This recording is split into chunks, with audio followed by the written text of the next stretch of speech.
Les 4 dimensions du temps. Vous verrez que peu importe ce que vous faites, peu importe la manière dont vous le faites, vous allez toujours vous retrouver soit dans la dimension 1, soit dans la 2, soit dans la 3, soit, et c'est ce qu'il faut et je vous le souhaite, dans la numéro 4. Dimension numéro 1, c'est tout ce qui n'est absolument pas important et pas urgent. C'est une dimension qu'on appelle la dimension de la distraction. Et ça, on a tous des exemples divers et variés. J'ai joué à la Play pendant 2 heures. Distraction, c'est pas important et c'est pas urgent. J'ai regardé une série Netflix de 8 heures du soir à 8 heures du matin. C'est pas important, c'est pas urgent. Sur le moment, ça m'a distrait et c'est génial en soi, mais est-ce que ça a fait avancer mes objectifs? Est-ce que ça a fait avancer mon projet? Non, c'est clairement pas le cas. Les distractions, c'est littéralement la dimension de temps dans laquelle il faut absolument pas rester. Vous pouvez bien sûr y consacrer du temps, il m'arrive de me distraire assez souvent et assez longtemps même, hein. Enfin voilà, je suis comme tout le monde. Si je tombe sur une série Netflix et que je kiffe, il y a 17 épisodes, je suis bien capable d'enquiller les 17 épisodes. Mais ça, je vais peut-être le faire une fois dans l'année ou 2 fois dans l'année à tout péter. Donc ma dimension de temps, elle est vachement réduite en comparaison du temps que je vais passer, notamment dans la partie numéro 3 ou la 4. Donc cette dimension, vous devez la fuir pour 2 raisons. La première, c'est qu'elle ne fait pas avancer votre projet, c'est ce qu'on vient de voir. Et la deuxième, c'est que plus vous passez de temps dans la dimension distraction, moins vous allez aller bien, moins vous allez être motivé, moins vous allez être ultra combatif face aux efforts et face aux difficultés.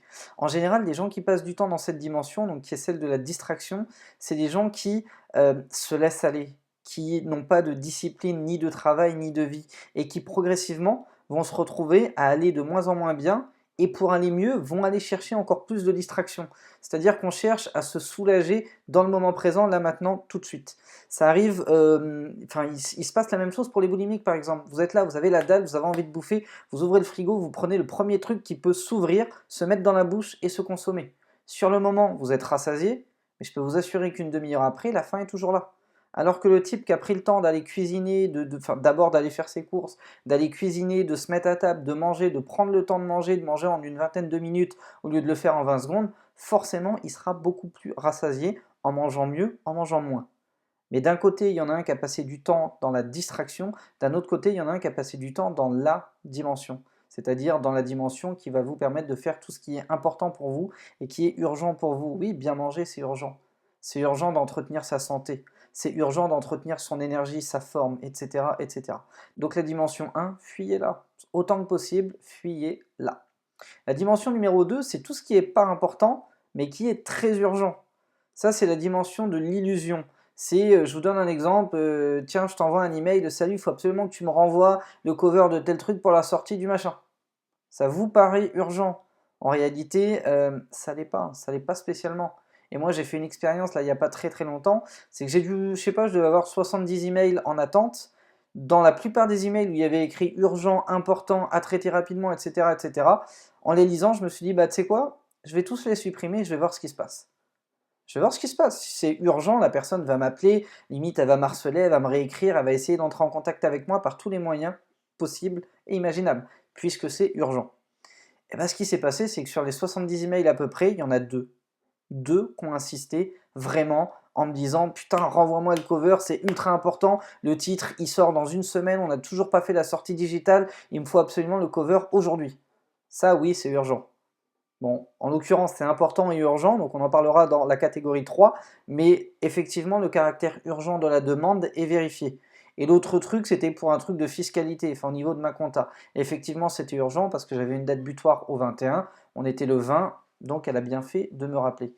Mais tous les autres emails n'étaient pas importants et n'étaient pas urgents pour le coup. Donc j'aurais même pu les mettre dans la catégorie numéro 1, c'est-à-dire de l'ordre de la distraction. Et la plupart du temps, les gens vont essayer de vous bouffer votre temps. Ils vont littéralement vous bouffer votre temps. Ils vont vous envoyer des notifications pour des sorties de trucs, ils vont vous demander des avis sur les choses, ils vont vous demander de les aider sur certains trucs, etc. etc. Je ne dis pas qu'il ne faut pas le faire. Je dis qu'il ne faut pas le faire en priorité. Il ne faut pas y consacrer tout votre temps. Moi, à titre personnel, le moment où je suis le plus motivé dans la journée, c'est à 9 h le matin. Je me suis levé à 7 h, j'ai fait mes petits trucs, je me suis occupé de mes tâches prioritaires, entre guillemets, de vie familiale. À 9 h, je suis au bureau, je suis prêt à travailler. Et bah de 9 h à midi, je vais faire un truc qui va être très important pour moi et pas spécialement urgent, mais très important dans la progression de mon projet. Mais tout ce qui va être très urgent et pas important, je vais le traiter en dernier plan. En général, c'est ce que je vais faire à 17 heures. Au moment où mon état de motivation est au plus bas, puisque je viens de m'enquiller toute une journée, 17 ou 18 heures, je suis relax, ok, il y a un contrat à renvoyer, je le renvoie, il y a un truc à faire, je le fais, il y a un truc à valider à mon road manager, je lui valide, il y a un tel à rappeler, je le rappelle, etc. etc. Ça, c'est vraiment la deuxième dimension du temps, la dimension de l'illusion. Faites très attention de ne pas confondre l'illusion avec la dimension, c'est-à-dire celle dans laquelle vous devez être le plus souvent. La dimension numéro 3, c'est tout ce qui est très important et très urgent. Ça, c'est ce que j'ai appelé les demandes.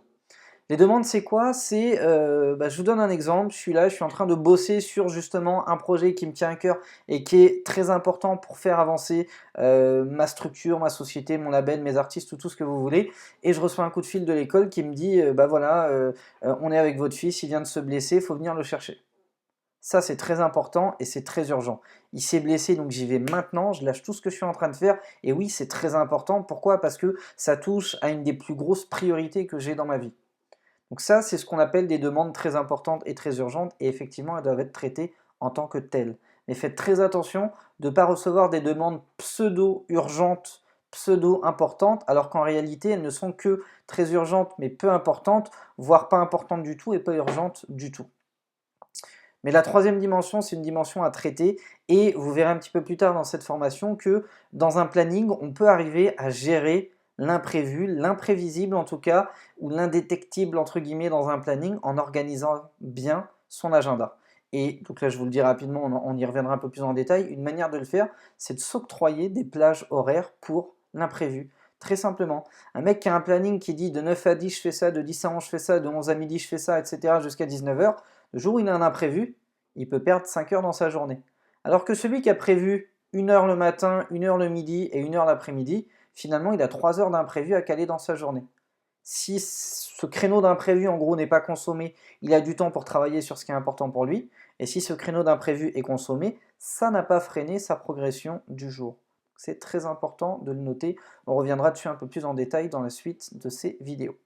Et enfin, donc la dimension, donc on l'a déjà un petit peu évoqué, c'est tout ce qui est très important et pas urgent. Pour un artiste, ça peut être d'aller en studio.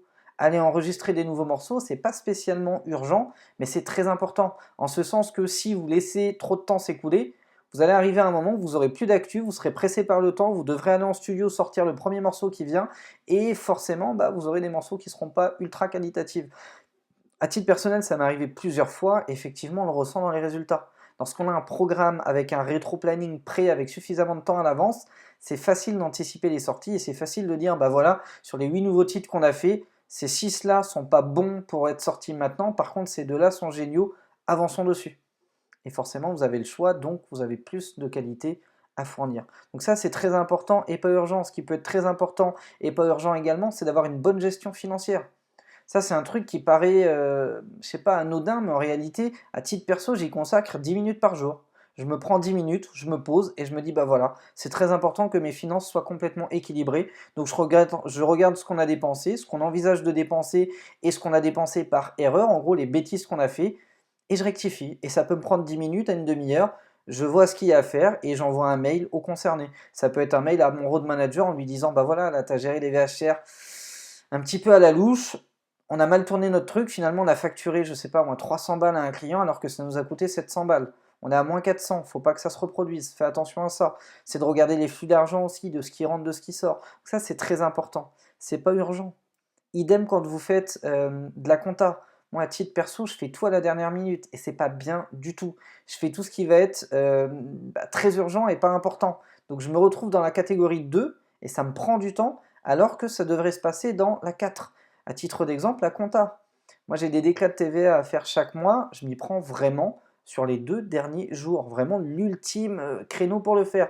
Alors qu'en réalité, si j'avais pris le temps chaque jour, 5 minutes par jour, de traiter mes documents, de les classer et de les préparer pour le jour où ma comptable me les demande, ça me prendrait 2 minutes. Ah oui, il te faut la déclat de TVA du mois d'octobre.